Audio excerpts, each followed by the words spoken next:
관점 2 하겠습니다. 관점 2. 구원은 하나님의 주권입니다. 우리는 믿음으로 잠잠히 받아들이기만 하면 됩니다. 바로와의 싸움은 하나님의 몫입니다. 구약의 모든 전쟁이 다 하나님의 싸움이었음을 보게 될 것입니다. 17장의 아말렉과의 전쟁도 그렇습니다. 가나안 전쟁도 그렇습니다. 자, 보십시오. 하나님이 주권 앞에서 지금 이끌어가고 있죠. 그때 인간의 반응이 뭡니까? 첫 번째, 불평하는 이스라엘 백성입니다. 오른쪽에 두 번째 뭡니까? 그 불평을 들어주신 하나님. 이게 여러분 이해가 됩니까? 여기 바로 여러분 이해가 되어야 되는 거예요. 따라서 불평하는 이스라엘 백성. 주의 보지 않습니다. 왜냐하면 그 불평을 들어주신 하나님. 아멘. 여기 여러분 진짜 대단한 겁니다. 자, 질문. 광야는 노예로 400년을 불평한 이스라엘에서 그 밑에서 네 번째, 다섯 번째 줄에 보면 광야는 노예로 400년 목사님 읽어주시렵니까? 광야는 노예로 400여 년간 잔뼈가 굵은 이스라엘 백성의 노예 근성을 없애고 하나님의 자녀로서 자율적 삶을 살아가게 하는 법을 배우는 훈련장임을 명심하십시오. 하나님이 이들을 어떻게 훈련시키시는가를 살펴보아야 출애굽기를 정확하게 이해할 수 있습니다. 쭉 이해하는 방법은 어떻게 훈련시키는가를 보는 거죠. 여기 이제 굉장히 주력이 보는 각도다 이 말입니다. 그런데 그 불평을 하는 게 뭐합니까? 들어주시고 불평하는 걸 필요로 하나님 채워주신 하나님. 질문하겠습니다. 불평하는데도 불구하고 하나님께서는 이스라엘을 어떻게 대하십니까? 이게 사랑으로 대한다는 거예요. 넘어갑니다. 만나 외출을 주십니다. 만나는 신학의 주기도문에 필요한 일용할 양식을 갖는 의미를 갖고 했습니다. 요한복음 6장에서 예수님은 생명의 떡이라고 말씀을 해 보십시오. 만나는 바로 예수님의 생명의 떡이라는 사실을 오용주로 보여줍니다. 만나, 이것이 무엇인고라는 뜻입니다. 우리말하면 웬 떡이냐라고 할 수 있겠죠. 그 다음에 바위를 쳐서 물을 주십니다. 여러분 보십시오. 하나님 안 죽인다니까요. 불평해도 해준다니까요. 이걸 통해서 뭐를 가르치는 결론은 물을 뭐를 가르칩니까? 그래서 죽음과 부활을 가르치고 상징한다 얘기했죠. 또 아말렉의 전쟁도 마찬가지입니다. 그래서 하나님 나의 깃발이 되어 주신다, 성이 주신다 이렇게 말하는 거겠죠. 그 결론은 뭡니까? 이게 불평을 해도 들어준 결론이 6장 7절 시작. 나는 너희 하나님 여호와인 줄 너희가 알지니라. 출애굽기 구체적으로는 출애굽기 우리 해주는 한 학기 그룹이 있으니까 거기 배워오시면 정확하게 거기도 적어 나오십시오. 그 여백에다가 적어 나십시오. 5대 광야 훈련을 배워야 여러분들이 이겨내야 대비가 되거든요. 그래서 5대 광야를 배워. 5대 광야. 이게 인생 광야죠. 인생 광야. 이 배운 겁니다. 이런 거 오늘 다 못하니까 넘어가고요. 그 다음에 이제 제목이 뭡니까? 이들을 통해서 조직까지. 이게 뭡니까? 마지막 5번째 광야거든요. 5번째. 지도력을 배우는 겁니다. 지도력. 여러분, 지도력을 배워가야 됩니다. 모든 것은 지도력입니다.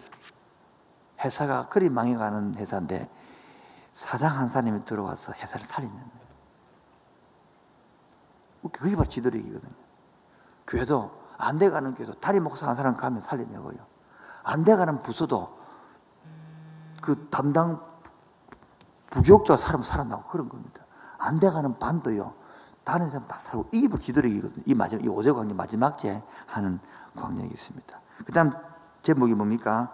19장부터 24장 언약을 맺으시고 법을 고추신 하나님. 그게 해가지고 이제 큰 두 번째죠. 큰 두 번째. 이렇게 그 제목을 적어놨죠. 언약을 맺으시고 여자가 이렇게 되지 마시고 율법의 은혜를 주신 하나님. 율법의 은혜를 주신 하나님. 제목을 뭐라고요? 율법의 은혜를 주신 하나님. 그게 19장입니다. 시내사 언약입니다. 너무 중요합니다. 자, 여기다가 관점 2 뭐라고 적어놨습니까? 시작. 하나님 나라의 회복의 시작. 이거 좀 설명을 좀 듣고 하겠습니다. 저 좀 봐주십시오. 우리 창세기 별 때에 이제 첫 번째 사람 아브라함하고 12장에 불러가지고 15장에 햇불 언약을 맺었잖아요. 맞죠? 이제는 큰 430년이 지나가지고 200만이라는 민족이 됐습니다. 이렇게. 이제 백성들하고 언약을 맺는 거예요. 그러면 봅시다. 이 백성들하고 언약을 맺기 위해 하나님은요, 이 과정을 지나온 것이겠죠. 이제 백성들은 뭡니까? 이제 개인 대 개인으로 같이 하나님, 아브라함도 동일하게 언약을 서는 것입니다. 여기 세례입니다. 언약 공동체, 언약 공동체. 그래서 세례 받은 사람이 이런 공동체 맺어 율법 주어지는 것이지, 이거 없으면 안 되거든요. 자, 창세기 3장 15절 읽어주세요. 목사님. 창세기 3장 15절 131페이지죠. 예. 창세기 3장 15절과 아브라함의 언약을 통한 하나님 나라를 회복시키기 위해 이스라엘 백성으로 한 민족을 이루시고 그들을 통한 역사를 시작하시면서 시내산에서 언약을 맺습니다. 먼저 이스라엘 백성에게 하나님이 그들의 하나님이 되실 수 있음을, 하나님이 그들을 위해 하신 일을 상기시켜 줍니다. 자, 질문합니다. 시내산 언약에 의미하는 바가 뭡니까? 이 답을 탁 해야 돼. 성경 읽을 수 있습니다. 시내산 언약에 의미하는 바가 뭡니까?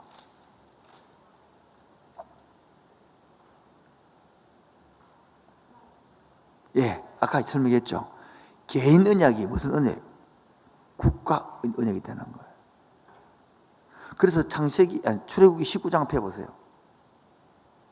출애굽기 19장 1절 읽겠습니다. 1절 2절 읽겠습니다. 시작. 이스라엘 자손이 애굽 땅을 떠난 지 3개월이 되던 날 그들이 시내 광야에 이르니라. 그들이 르비딤을 떠나 시내 광야에 이르러 그 광야에 장막을 치되 이스라엘이 거기 산 앞에 장막을 치니라. 이것은 무엇을 말합니까? 이 내용은 지금 십계명 구성 순서라고 나와 있죠. 이걸 좀 읽고 다시 보겠습니다. 그러면 자, 옛날에 까만 글자로 보이던 것들이 구층이 딱 보이단 말이에요. 일단 먼저 공부부터 하고 보도록 하겠습니다. 자, 십계명 구성 순서 해가지고 서는 부분, 자, 넓은 나와 있는 게, 자, 보겠습니다. 서는 부분 해가지고 출애굽기 2장 1고 내가 너를 애굽 땅 종주했던 집에서 인도해 내려온 일을 찾았습니까? 예? 예, 이거 바로 나오죠. 여러분, 한 장 탁 넘기면 십계명의 구성 순서 돼 있죠.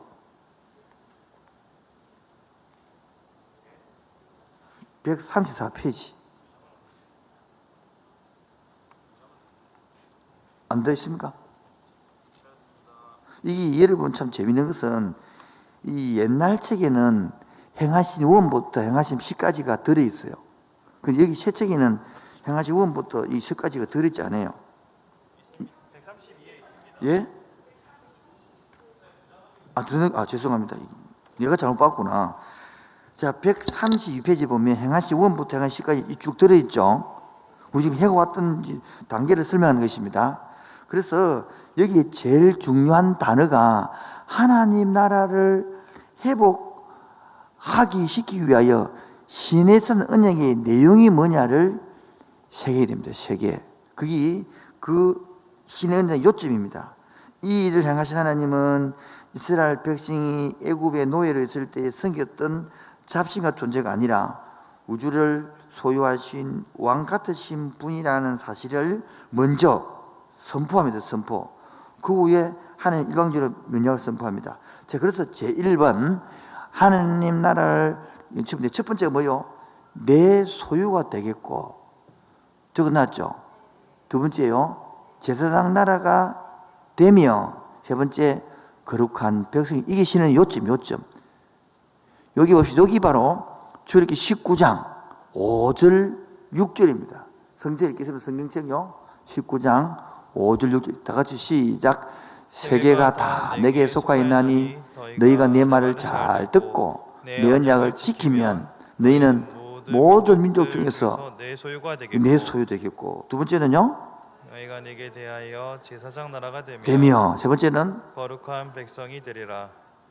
자, 시간이 지금 많이 가는데 계속 할까요? 조금 시험 가면서 해야 할까요?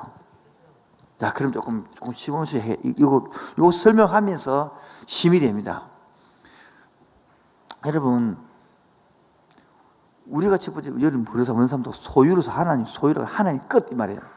지금 보세요. 이거 누구 거예요? 제 거예요. 여러분 내가 뺏어가면 내한테 죽어요. 그래서 하나님 그 뺏어가면 막 가만 안 둔다 이 말이에요. 두 번째는 우리가 제사장 나라가 된다네요. 제사장이 있다고 나라 이 말 아닙니까? 여러분 하나님만 해보겠습니다. 여러분 제사장 한번 생각해봐요. 뒤에다가 좀 배울 것인데, 제사장은 일단 5대 제사를 다 외워야 돼요. 아닌가요? 제사장은 뭐냐면 두 번째, 재물을 녹아들어야 돼요. 양 잡고 소 잡고 각도 다 누워야 됩니까? 조용해야 되는 겁니다. 하기 싫죠 갑자기. 그 다음에 그 피를 들어가서 안에 뿌리고, 아침 전속 뭐 해야 됩니까? 등잔불 관리해야 됩니다. 이런 모든 것들이 구약의 제사장이 할 일입니다.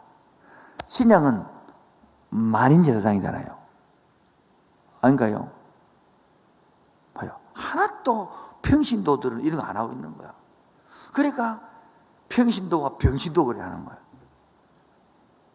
동일하단 말이에요. 단지 목사는 교회에서 하는 것이고, 여러분은 가정에서, 직장에서 하는 거단 말이에요. 그래서 이런 사람들이, 제사장들이 모인 나라예요. 그 제사장 나라라는 거예요. 그게 세계의 여러 나라 중에서 이스라엘 나라가 이런 역할을 하는 나라, 하기 위하여 너희들을 애굽 땅에서 이끌어냈다는 거예요. 첫 번째는 내 거기 때문에 이끌어냈고, 두 번째 이 역할을 해라 이 말이에요. 우리에게. 그럼 구원받은 백성들이 구원의 목적이 뭡니까? 이 역할을 하려고 구원받았는데, 그래 잘 먹고 잘 사고, 그래 얼굴 이쁘고, 그래 시댁 가고, 그래 푸르지 아파트 사고, 그래 레미앙 사고, 그 엘시 사고 죽어볼래 그래. 그러니까 교회 다니도 전혀 여기를 모르는데, 세 번째가 뭡니까? 거룩한 백성이 되라. 이 말은 이야기했죠. 거룩한 백성은 구별된 백성이 되라. 세 가지 섞이지 말고 구별되게 살아라. 그런 말을 하는 거예요. 이렇게 하려고 지금 출애굽기 19장을 이야기해 놓고 모세가 지금 올라가서 십계명을 받는 거단 말이에요. 그게 20장 내용, 십계명 내용이 20장 내용입니다. 이해되겠죠? 자, 그래서 오른쪽 보면 133페이지 오른쪽, 언약은 하나님과의 관계가 회복되고, 그 부분 목사님 읽어주시기 바랍니다. 언약은 하나님과의 관계가 회복되고 형성되는 것에 초점이 맞추어져야 합니다. 그러므로 언약은 관계 형성의 약속입니다. 그런 관계가 형성이 되면 복은 자연히 주어지는 것입니다. 성경의 모든 언약은 바로 이 관계 형성과 회복에 관한 약속임을 분명히 알아야 합니다. 창조시 에덴에서 하나님은 아담과 언약을 맺었습니다. 하나님은 인간과 언약을 맺지 않을 수 없었습니다. 자, 언약의 초점이 어디에 있습니까? 관계 있잖아요, 관계. 그럼 신앙은 그러면 뭡니까? 초점이 어디에 있습니까?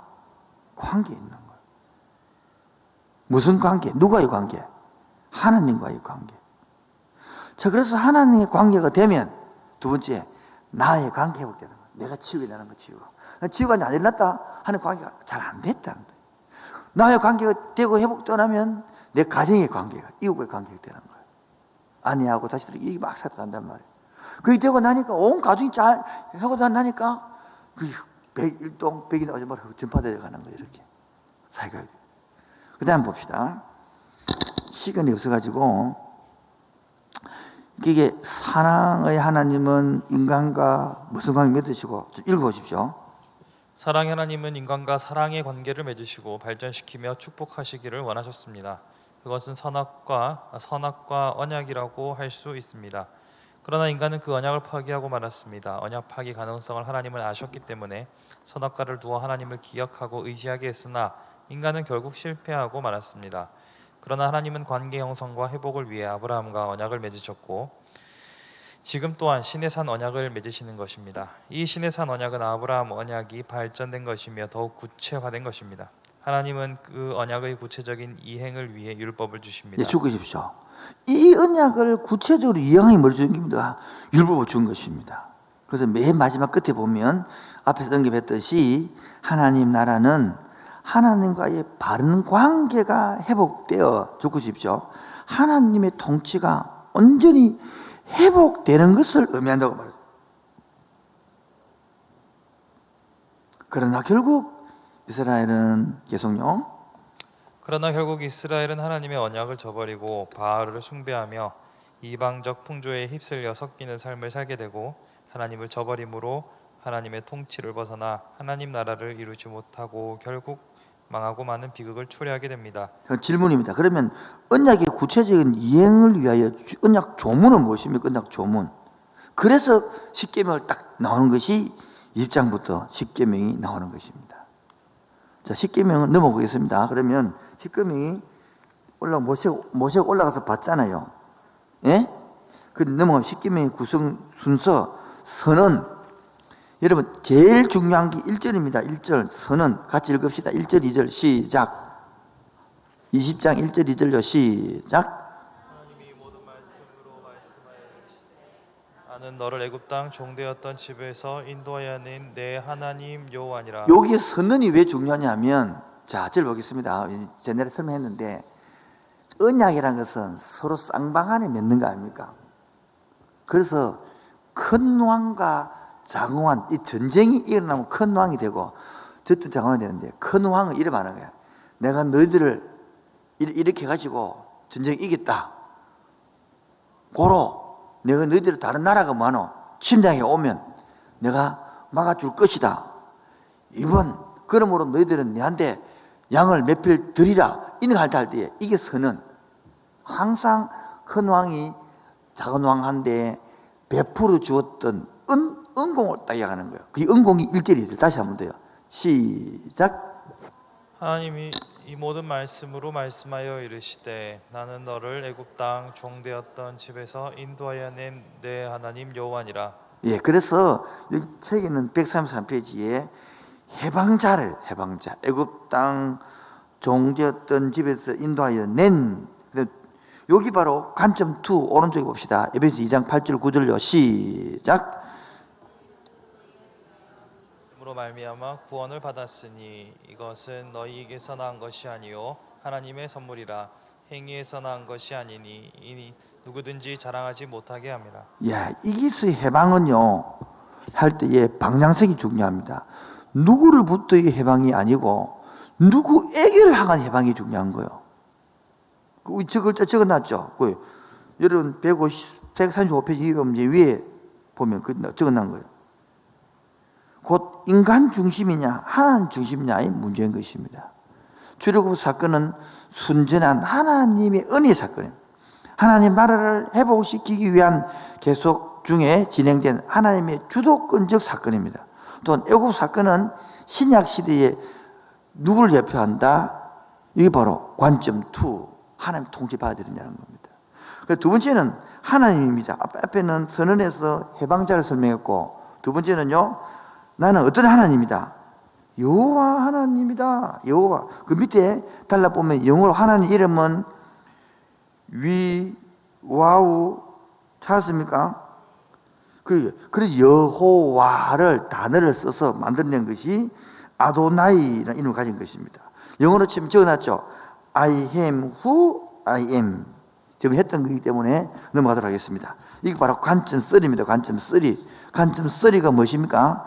그 관점 바로 위에 관점 3 있잖아요. 그리고 성경은 바로 하나님 나라를 이루시는 하나님의 사랑이 역사한 것입니다. 구약에 있고 꿈꿔온 그 하나님 나라가 예수님이 오심으로 이 땅에 실현되기 시작했습니다. 아직은 온전히 이루어지지 않고 예수님이 왕이 될 것입니다. 그래서 지금 그리고 여기에서 이 말은 우리 하도 말해서 알죠. 이미 우리 구원 받았습니다만은 아직 완성 안 됐다는 것들을 나타내는 그 이야기입니다. 그 다음에 세 번째, 구별된 사람을 위하여 하나님은 법을 주시지요. 그게 뭡니까? 1계명부터 10계명까지입니다. 여러분이 갖고 있는 137페이지 삶 속에서의 10계명 자라나기 읽어주시기 바랍니다. 삶 속에서의 10계명, 계명을 지킨다는 것은 우리 삶 가운데 일어나는 영적 싸움을 말합니다. 1계명, 자신이 하나님이 되고 싶어 하는 것과의 싸움, 2계명, 예배의 대상에 대한 싸움, 3계명, 주인에 대한 갈등, 4계명, 창조의 원리로 돌아가는 삶의 재충전, 5계명, 존경심 함량의 싸움, 6계명, 남을 미워하는 것과의 싸움, 7계명, 성적 순결과 싸움, 8계명, 부당 이득과의 싸움, 9계명, 진리 지킴에 대한 싸움, 10계명, 탐심, 물질 만능주의와의 싸움. 계속요. 10계명은 영성의 기초가 되는 것이며 성경에 나오는 모든 심판의 근거가 되는 것입니다. 10계명은 하나님의 백성이 이 땅에서 행복하게 살아가는 비결을 가르쳐주는 하나님의 행복 코드입니다. 이것을 지키면 행복해지고 이것을 어기면 불행해진다고 신명기 28장에서 분명히 말하고 있음을 기억하세요. 자, 여러분 이렇게 하면 이해가 딱 될 것입니다. 넘어가서 그래서 10계명을 두 개 나누면 1계명부터 4계명 하나님과 관계된 것이고 5계명부터 10계명까지 인간관계가 나타나는 것이고 그래서 이제 그리스도의 삶 속의 율법의 역할은 뭐냐? 이 중요한 역할. 읽어주십시오. 역할 찾도록 하겠습니다.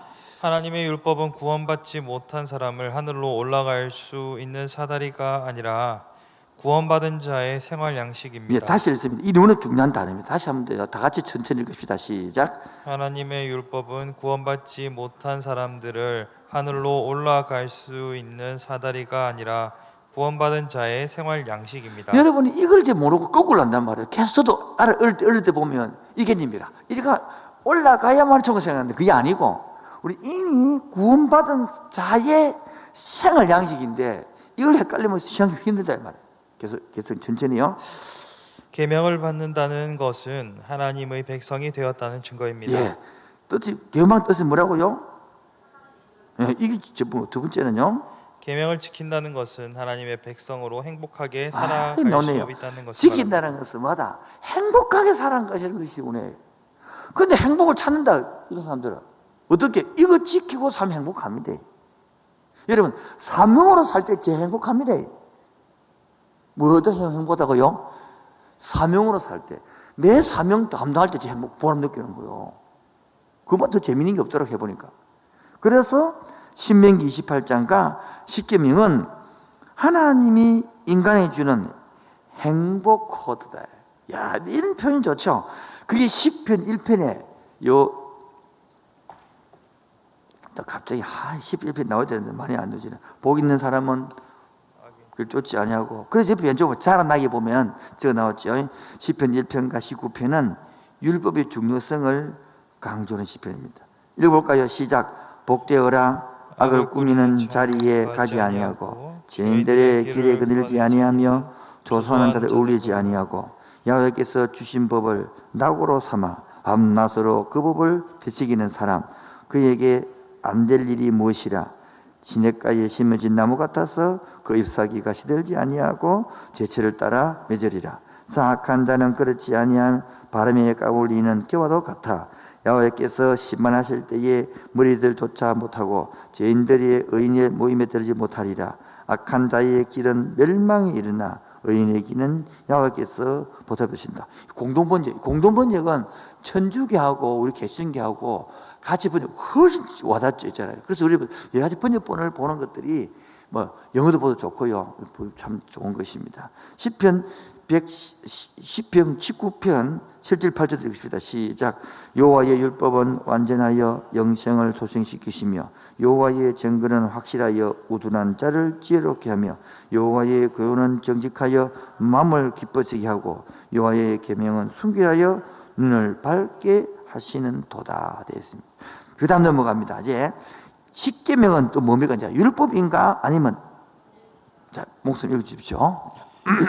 율법은 언약과 매우 밀접한 관계가 있습니다. 언약이 없이는 율법이 주어지지 않습니다. 그러므로 언제나 언약이 먼저 주어지고 그에 따른 인간의 의무 조항인 법이 주어지는 것입니다. 따라서 법은 언약에 대해 종속 개념 또는 하위 개념입니다. 예, 법은 언약에 대한 종속 개념이지 언약 밑에 법이 있는 것입니다.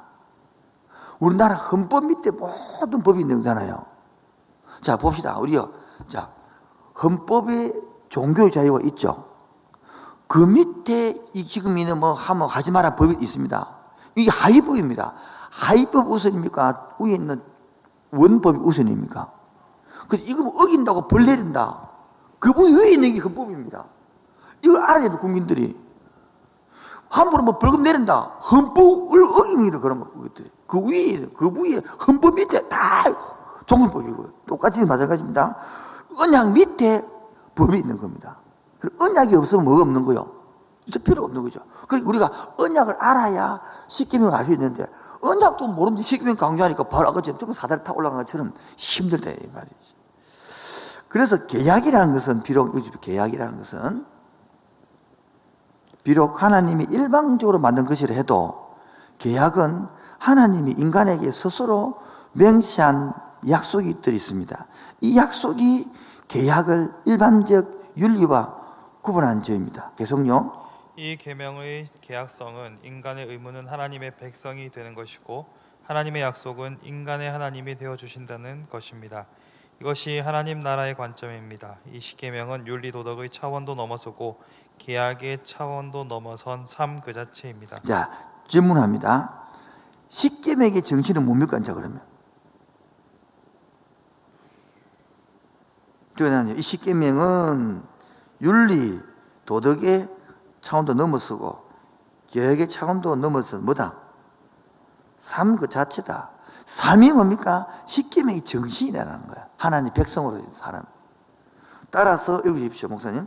구약의 영성을 크게 두 가지로 나눌 때 레위기를 중심으로 한 법 지킴을 강조하는 제사장적 영성과 그 법을 지키지 못함으로 인해 깨어진 언약을 회복하기를 강조하는 선지자적 영성으로 나눌 수 있습니다. 이게 중요합니다. 중요합니다. 하나는 구약을 딱 두 가지 나라면 하나님과 회복하는 제사장적 영성. 그리고 못 지켰을 때에 깨어질 때에 회복시키가는 선지자적 영성. 하나님의 사랑과 공회복. 이 두 개다. 눈이 번쩍 안 돼. 너는 참 좋은데. 우리 다 같이 박수 10번 칩시다. 좀 어깨 펴주고 시작. 하나, 둘, 셋, 넷, 다섯, 여섯, 일곱, 여덟, 아홉, 열. 어깨 좀 돌려주시고. 이제 마무리하고, 빨리 하고, 이제 질마다 시간 다 되기 때문에 저는 이제 바쁩니다, 지금. 이제 큰 둘라 끝날 가는데. 계속 읽으십시오. 그 다음요. 이 두 가지 영성은 곧 십계명의 지킴과 직결되어 있습니다. 이 두 영성은 평행하는 두 영성이 아니고 합치고 균형을 이루어 하나가 되는 영성이고 그것이 바로 예수님의 영성이며 신약의 영성입니다. 이 두 개가 하나 되는 거지 따로 보면 안 된다 말하는 거죠. 자, 그래서 오른쪽에 보면 신약에서 예수님은 십계명을 어떻게 하셨습니까? 간단하죠. 밑에 적어놨죠. 하나님을 사랑하고 이웃 사랑하라. 두 가지로 딱 해놓은 것입니다. 그 다음 밑에 보면 아주 중요한 거 해놨습니다.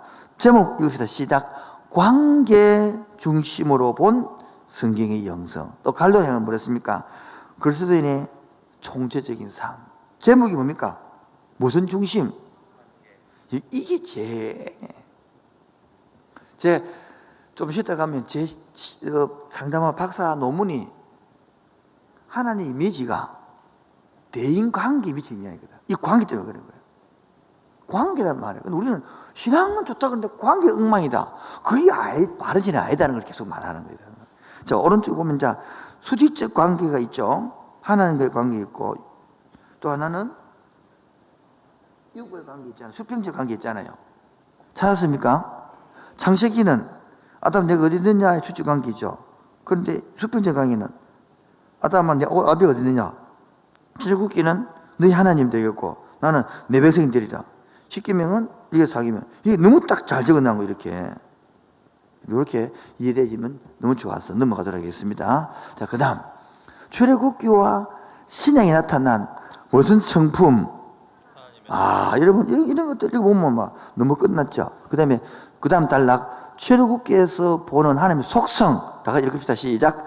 출애굽기에서 보인 하나님의 소선 세 가지로, 첫 번째는 부르짖음을 듣고, 두 번째는 자기 백성을 반드시 훈련시키시는 하나님, 세 번째는 그래서 스스로 서게 하는 하나님.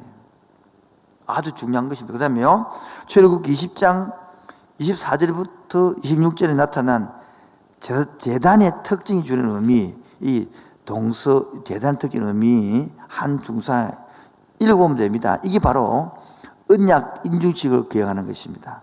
자, 그 다음에 이제 끝났습니다. 마지막 오늘 출애굽기 하면 딱 몇 가지 떠올려야 된다. 세 가지 떠올려야 된다. 하나는 구원, 1장부터 18장까지. 두 번째 떠올려야 할 게 뭐다? 예?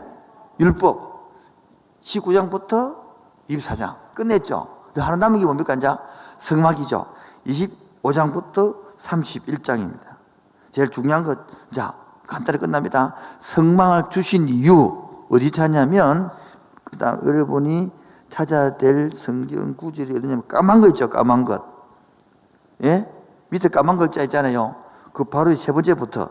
그러나 시작. 하나님은 그들이 율법을 어기고 하나님 관계를 깨를 수 있는 죄의 속성에 그들에게 있음을 아시고 그들에게 다시 뭐를 주셨다. 자, 그 다음에 읽으십시오, 목사님. 하나님은 그들을 거기서 만나시기를 원하십니다. 자, 문제는 어디서? 거기가 뭡니까? 성막을 하는 거예요. 엄청난 복이죠. 개성령. 그래서 하나님은 다시 하늘과 땅이 만나는 길을 여셨습니다. 성막은 하늘, 즉 에덴의 모형이라고 할 수 있습니다. 하나님이 거기서 거하시지만 죄에 오염된 인간은 에덴에서처럼 하나님을 함부로 만날 수는 없습니다. 그래서 하나님은 인간에게 그들을 만나는 길을 가르쳐 주시는 것이 제사 제도입니다. 구약의 제사는 하나님을 만나러 가는 길입니다. 하나님을 만나는 길은 하나님이 열어주시기 때문에 성막도 하나님의 방법대로 지어야 합니다.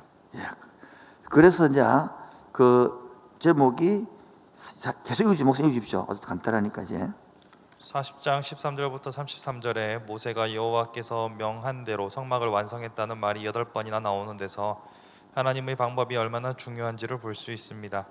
그래서 하나님은 성막의 설계를 직접 주신 것입니다. 이것이 바로 신위입니다. 이게 뭐 하나님 하신, 보십시오. 우리 지금 보십시오. 계속 하나님 일하고 있으면 안 하고 있습니까?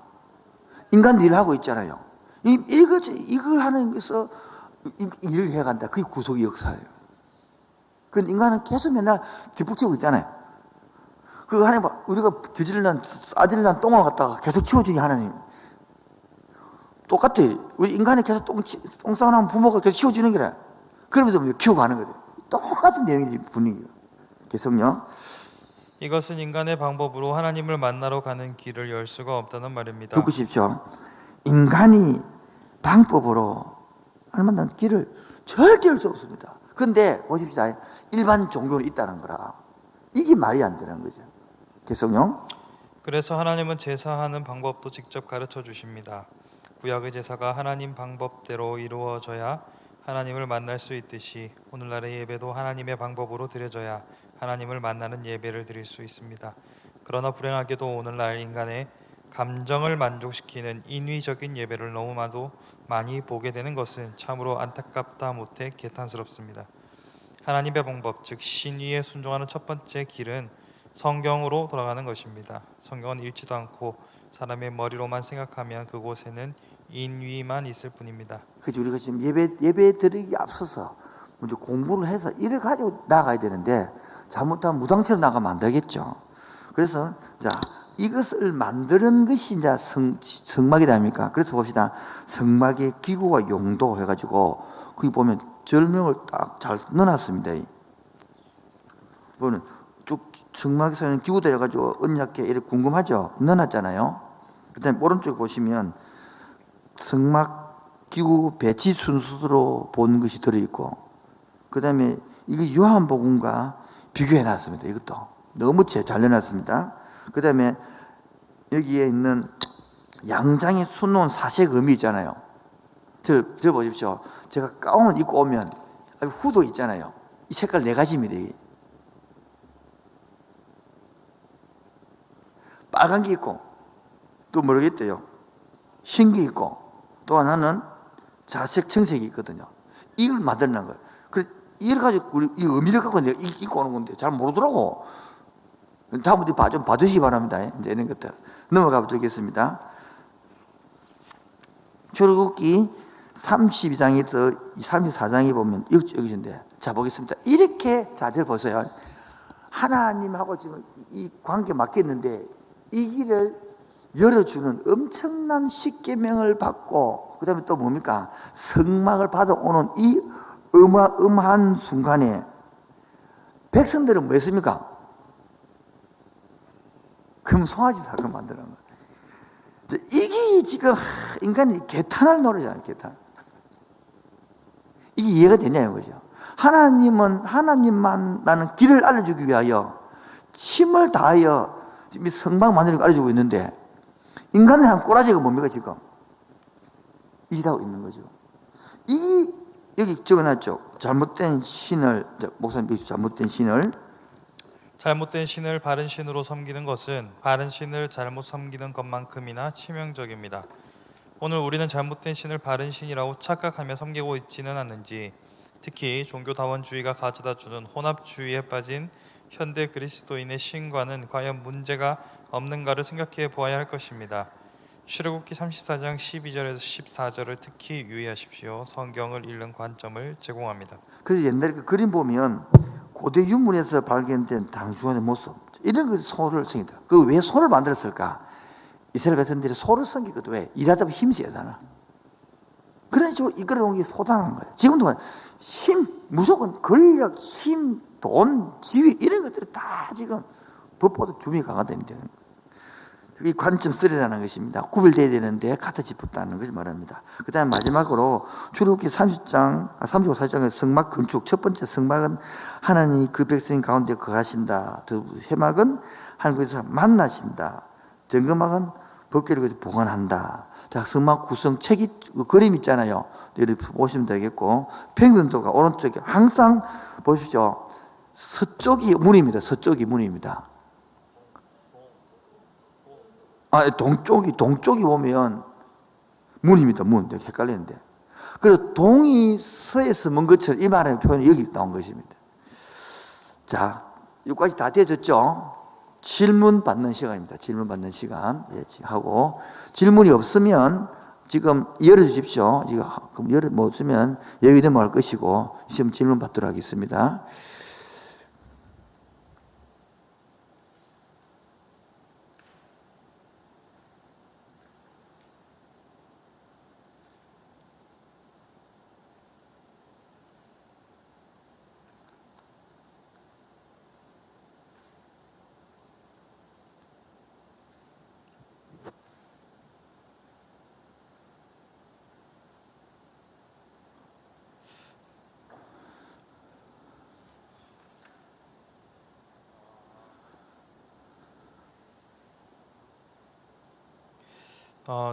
첫 번째 질문 들어온 거를 출애굽기 8장 25절에 바로가 이 땅에서 예배드려라 라고 했었는데, 오늘날 제한적 예배에 대해서 성경적 관점으로 어떻게 해석해야 될지 질문이 들어왔습니다.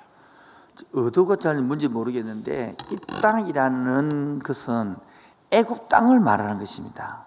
지금 코로나 때문에 그런 게 아니고, 이거는 지금 그 땅 중용이 아니고 코로나를 예방하기 위한 장소니까, 그 개념하고 좀 다른 개념이니까 지금 우리가 방역을 지키고 최대한 협조해 가고 해야 되겠죠. 지금 뭐 다시 말해서 우리가 아무리 열심히 노력했지만은 그 세상 관점에서 보면 우리 기독교 너무 이미지가 됐잖아요. 미안찮아요. 그런 개념하고는 다른 것이고, 아까 말한 출애굽할 때에 그 내적 출애굽, 외적 출애굽, 그 개념으로 보면 훨씬 이해가 좀 쉬우지 않을까 생각이 듭니다. 제가 잘못 답이 될지 잘 모르겠습니다. 이 질문이. 자, 또 두 번째 질문 있으면.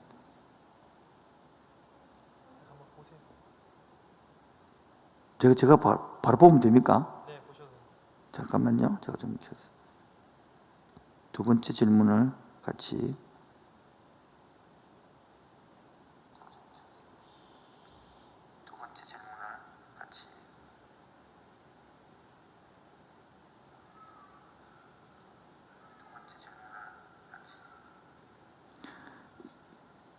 도대체 왜 코로나 검사를 안 받나요? 제한될 질문하면 안 되겠어요.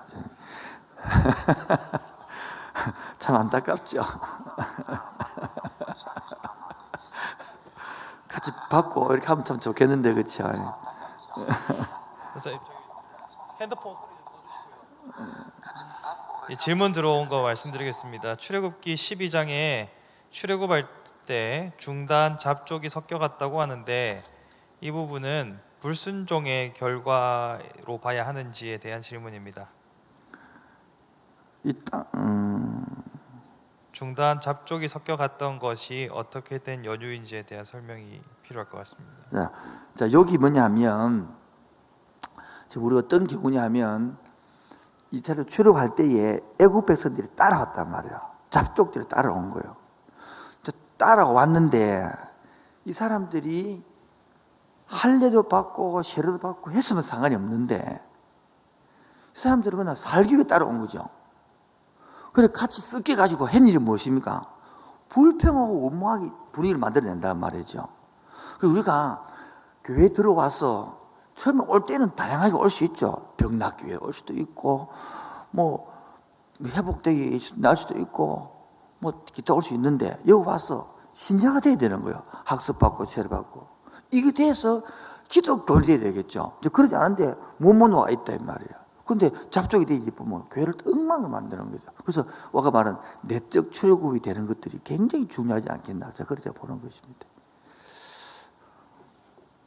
이렇게 보내주셔서 감사합니다. 저도 이렇게.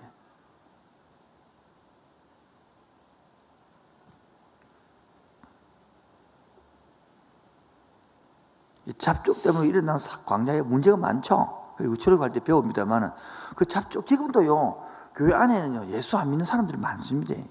교회는 아까 말했죠. 교회는 왔는데 이 지리적 출애굽을 했는데 뭐가 안 돼요? 내적 출애굽이 안 돼가지고 하나님의 기독교 가치관 세상에 안 되어져가지고 보십시오. 이 교회 들어오면요 한 영혼 예수님을 살리려고 목회를 했는데 이거 한국 대형 교회가 되고 대형 기업화가 되어버리고 대형 사업장이 되어버리는 이것도 뭐냐면 예수님이 가린 사상하고 좀 멀은 거 아닌가? 물론 이렇게 착실히 했는데 커지는 건 상관이 없는 일인데 그런 것도 우리 지금 지나고 돌이켜보면서 우리 한국 교회가 저 많이 본질을 놓친 부도 있지 않겠느냐. 그래서 2000년 들어와서 본질을 돌아가는 아름다운 현상이 일어나고 있고 저도 뭐 숫자 부흥에 한번 미쳤다가 다시 이제 정신 차리고 어제 은혜로 한 영혼 세워가고 살려가는 그런 개념으로 지금 다 돌아오고 있는 형태죠. 저도 그리고 같이 한번 그렇게 한 사람 회복되고 우리도 한번 회복되고 그런 교회를 만들어 봅시다. 그래서 이제 또 우리가 1차 개척에 내보낸 것처럼 또 2차 내보내고 3대 보내고 마음대로 모여서 목사가 개척하는 게 아니라 온 성도들이 한 2, 30이 모여서 마을 모쳐서 가정 같은 교회 같은 가정을 만들어서 영혼을 키워가는 아름다운 그런 기회들이 안 주어져 있으면 그렇죠. 그렇게 노력하는 것들이 우리가 참도 노래 안 되겠느냐 그렇게 보는 거죠. 또 질문 있으면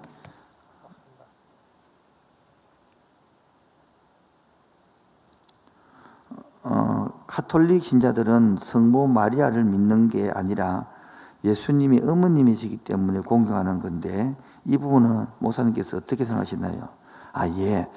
질문 좋습니다. 카톨릭하고 기독교 우리 개신교 좀 차이점이 뭐냐면 중보자는 예수님입니까? 예수님 어머니입니까? 예수님입니다. 예? 예수님이잖아요. 그래서 그러면 우리가 이런 개념이잖아요. 예수님이 어머님은 사람입니까? 하나님입니까? 사람이죠. 예수님은 하나님이고 사람이시죠. 그럼 여러분 예수님 어머니를 믿어야 되는 거예요? 예수님 믿어야 되는 거예요? 그런데 왜 성나개가 뭐다 어머님을 이래가지고 그것을 성모 마리아에다 기도를 하냐고. 개념 아시겠죠? 그래서 우리는 예수님의 어머님은 존경하고 위대하신 분 맞죠? 그러나 예수님 어머님은 하나님이 아니래. 인간의 재성을 가지던 사람으로 보는 거예요. 그 예수님은 언약에 나왔던 동정녀로 탄생해졌으니까 하나님으로 보고 인간을 경험할 수 있는 사람을 보기 때문에 예수님을 매개체로 삼아야 된다. 이렇게 보는 차이점이겠죠. 뭐 또 다른 어들인데 그렇다고 뭐 무시하고 이런 건 아닌데 그렇다고 하나님처럼 여길 수는 없잖아요. 어머님을. 그 인간하고 사람은 다르다 이렇게 이제 보는 것이겠습니다. 도움이 될지 모르겠습니다만은 자꾸 이쪽 관계된 걸 좀 지원하면 좋겠습니다. 너무 내가 방당부면 갑자기 모를 수도 있으니까요. 그다음에 언약의 여기 나온 언약의 파기 가능성을 보시고 선악과를 만드셨다고 나오는데 선악과를 하나님이 시험보다는 사랑으로 봐도 될까요? 이렇게 보면 안 됩니다. 이거는 또 완전히 다릅니다. 주체가 끄굴된 것입니다. 완전히 끄굴은 이래 하거든 인간들이요. 그러면 하나님은 이게 예정론에서 보는데 타락할 것도 그러면 예정해놓은 거 아닙니까? 이런 개념을 가지거든요. 그럼 여러분 부모가 자식 낳게 때에 새끼가 이렇게 문제할 거다 이래 한 거 아니잖아요. 키우다가 이 뻗나가는 걸 말한 것이지 처음부터 그런 뻗나가는 걸 놓고 이런 거 아니잖아요. 그런 개념으로 하나님을 자꾸 나쁜 사람으로 보지 마시고 좋은 하나님으로 믿어주시면 좋겠습니다. 그 다음에 또 뭐 있습니까? 네, 하나님 나라 제사장, 하나님이 이스라엘을 제사장 나라로 만드시는 것에 대한 질문인데요. 하나님께서 이스라엘을 나중에 어떠한 형태로 회복시키시는지에 대한 질문입니다. 여기 라우엘 씨가 보낸 삼위일체라는 건 세 가지 유격이 하나님을 알고 있는데 이거는 우리 금 목사님이 지금 계속 강의했으니까 혹시 성경 유튜브에 보시면 수요일 날 성경 교리 있으니까 혹 잘 해놨으니까 짧은 시간에 보시면 도움이 되겠습니다. 우리 라우엘 씨 제가 무시하는 건 아니니까 시간이 없으니까 예주시 부탁드리겠고 그 다음에 하나님이 제사장 나라로 만드시는 게 아직 진행 중인가요? 하나님이 제사장 나라로 만든 실패한 게 아니라면 여기 바로 로마서 11장 내용입니다. 이 질문이 자 이렇습니다. 이스라엘 백성들이 나라가 제사장나라 쭉 해오다가 예수님을 죽여버렸죠. 그건 알고 있죠. 그러니까 이 나라가 공백이 끊어졌겠죠. 이 자리를 누가 대체하느냐? 이방인 우리가 들어와서 역할하고 옛날에 하고 있는 겁니다. 그건 언젠가는 다시 이스라엘 백성들이 이어간다는 것입니다. 그런 개념으로 보시면 이해가 될 것 같습니다. 이 기간에 복음 전할 수 있는 기회입니다. 그런 개념으로 이해하면 좀 도움이 될 것 같습니다. 그 다음에 곽인지 130페이지 출애굽기 17장 바위를 치시는 사건은 예수님이 십자가에서 죽으신 것과 무슨 관련이 있고 그래요. 자 17장을 좀 펴주시면 고맙겠습니다. 17장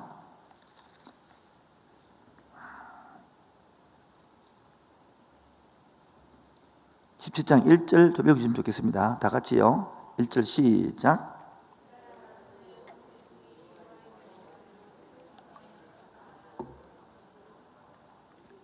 자, 여기에 르비딤에 대해서는 물을 내가 바위를 쳤죠. 그렇게 바위라는 것은 그 누구냐, 얼마나. 자, 고린도전서 10장을 보면 전서가 10장 후서입니다. 다 찾아봅시다. 고린도전서 10장일 겁니다 아마. 고린도전서 10장을 보면 바울이 해석을 해놨습니다. 맞네요. 고린도전서 10장 1절부터 우리 5절 읽으면 이 부분 이해될 수 있습니다. 형제들아 나는 너희가 알지 못하기를 원하지 아니하노니 우리 조상들이 다 구름 아래 있고 바다 가운데로 지나며 모세에게 속하여 구름과 바다에서 세례를 받고 다 같은 신령한 음식을 먹으며 다 같은 신령한 음료를 마셨으니 이는 그들을 따르는 신령한 반석으로부터 맞았으며 그 반석은 누구다? 요걸 갖고 해석하는 거예요. 그래서 그 물을 주신 분은 반석이지만 그건 예수님을 나타내는 것이다. 그처럼 이 시대도 우리 생수를 받는다. 생수의 물 예수님 준다. 이렇게 해석하면 될 것 같습니다. 그 나중에 보면 이 해석 말고 저 뒤에 보면 네가 바위를 보고 물을 명예라 그랬는데 막 모세가 분해가지고 바위를 치가지고 너는 내 뜻을 거룩할 못하기 때문에 가나안 땅에 못 들어간다 했을 때도 그 반석이 뭐냐? 예수님을 상대한다. 예수님을 두 번 십자가에 죽일 수 없지 않느냐. 그렇게 해석하면 좀 이해가 쉬울 것 같습니다. 자, 그 다음에 또 좀 짧은 시간에 답이 안 되더라도 이해 부탁드리겠습니다.